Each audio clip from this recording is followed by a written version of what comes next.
Čo by si odporučila študentom, ktorí sa ešte nerozhodli do toho pustiť? Váhajú, nie sú si tým istí, aj keď napríklad boli na ukážkovej hodine, ak neboli na ukážkovej hodine, tak je to jasné, treba si ju ísť pozrieť, ale ak aj boli a ešte stále sa nerozhýbali, čo by si im odporúčila?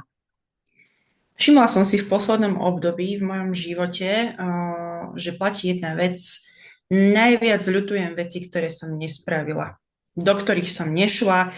Je to klišé, ale je to svätá pravda, múdrosť, na ktorú som prišla v 35-ke. Nie je nič horšie, ako veci neskúsiť. Mhm. Nič horšie. Čiže treba do toho ísť.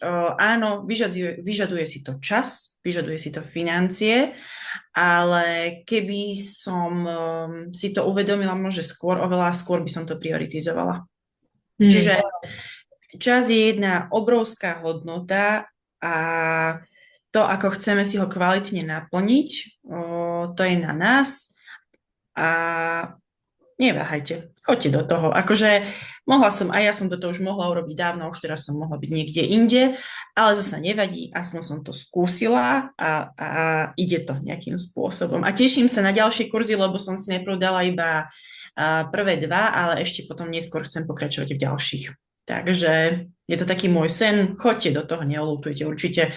A keby existuje možno nie, že best English, ale napríklad, že best German alebo nejaký iný jazyk, ten spôsob výuky, bolo by to perfektné a boli by sme celkovo v jazykoch úplne inde. Takže asi tak.